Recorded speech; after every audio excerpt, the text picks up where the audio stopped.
Today we're going to talk about how Sony fans are over the moon because it was just reported that Spider-Man 2 has sold 2.5 million copies in just 24 hours. When compared to other games, we will see how that is not so impressive. In addition to that, we will also talk about how Sony executives and Sony fans do not care about their veteran employees. They are not on the veteran side, and a matter of fact, they are singing this for all the veterans. Nationwide,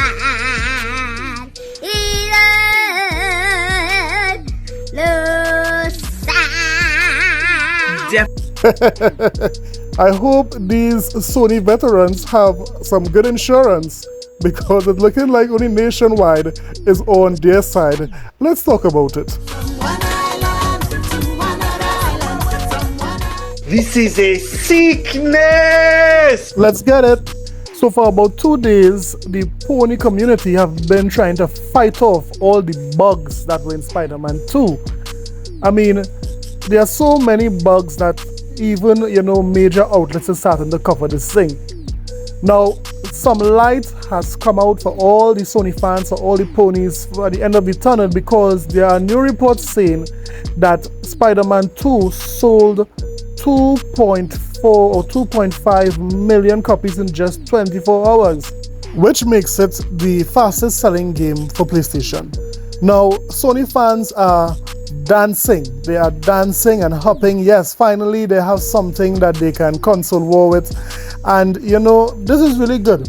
Quite frankly, it's really good that Sony was able to achieve 2.5 million in 24 hours. But is this really good though?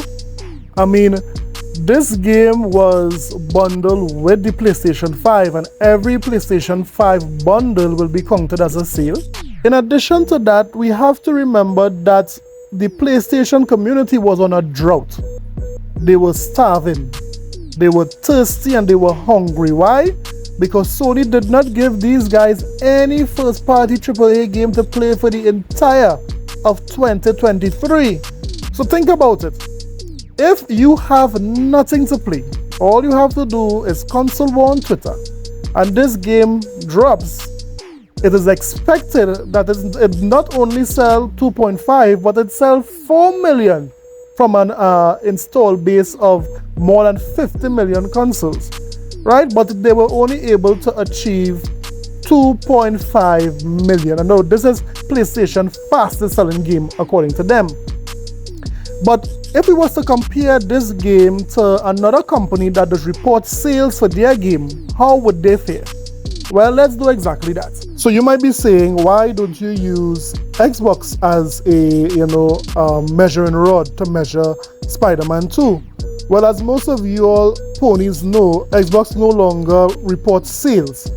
What Xbox go by is the player count. How many persons played this game via Game Pass, via PC, and so forth. And if we was to look at Xbox's latest first-party game, we know Starfield has Spider-Man beat when it comes to player count in the first opening window, because Starfield had 6 million players playing from the jump compared to Spider-Man 2.5. But let's compare it with a company that actually puts out sales. Let's compare it with Nintendo. When it comes to one of Nintendo first-party exclusive, Zelda Tears of the Kingdom, that game sold 10 million copies in just 3 days. Yes, that is working out to 3.3 million in just 1 day. So, sorry to burst your bubble, Sony fans. Spider-Man 2 is not breaking any records when we have juggernauts like Zelda around. And even when Microsoft used to, report sales, Halo 3 would have sold 2.5 million in just 1 day as well. So Sony's not breaking any records here. They're not doing anything new. This is a given.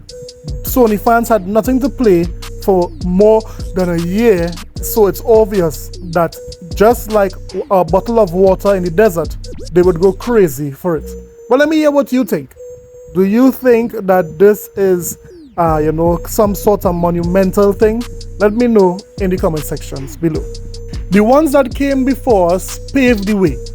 And when it's time for their time to retire, we give them, their kudos, we give them their respect because they basically paved the way for the younger generation.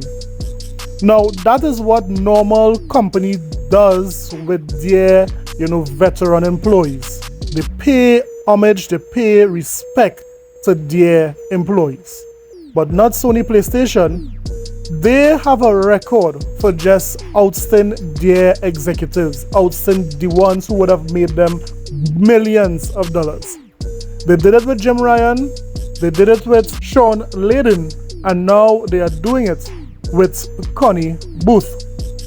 Now, who is Connie Booth? Let's hear VGC tell us. Booth has been at Sony since the early days of PlayStation, and has been involved in the production of over 100 games, starting with the original Crash Bandicoot, where she was a senior producer. Over the years, she's been involved in production on such series as Spyro the Dragon, Siphon Filter Ratchet and Clank, SOCOM Uncharted, Jak and Daxter Infamous, Resistance, Sly Cooper, The Last of Us, Spider-Man, Death Stranding and Ghost of Tsushima. She was also inducted into the Academy of Interactive Arts and Sciences Hall of Fame in 2020 because she was integral in helping produce many beloved Z titles over the past 25 years. In a video discussing the situation, Jaffe says he had previously only been told Booth had left by people working inside Sony, but has since had the news verified from people outside of Sony, and therefore felt comfortable discussing it. It should be noted that despite his video referring to the axe falling on Booth, Jaffe later says that he has no idea why Booth has seemingly left the company, and that she could have chosen to leave herself. Here's what I can tell you, Jaffe says in his video. She is no longer at Sony. I don't have a lot of details. I don't know if she was fired or laid off. When I heard the story, everyone was telling me she was fired, and then I heard that her team was also walked out of the building. I don't know if that's just someone being dramatic, or if that actually happened. Stressing that he doesn't know the full details because it's coming from various sources, Jaffe goes on to say he's sure Booth has, at least left, whether willingly or otherwise, because he heard it from 4 different people, 2 in and 2 out of Sony. He also claims that Booth is being replaced by Angie Smits from Guerrilla Software. It was announced back in April that Smits would be starting a new role as head of development strategy at PlayStation Studios. So there you have it. Booth was a well-decorated game producer. And I know she really did pave the way for a lot of, different producers in SIE.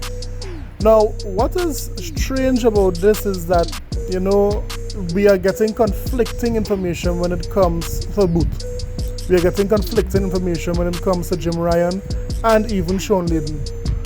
Ever since Microsoft acquired Activision Blizzard, we are seeing these things happening where veteran executives are leaving Sony or are being ousted by Sony. Why is that? Ever since the new, head of Sony, we are seeing these things happening.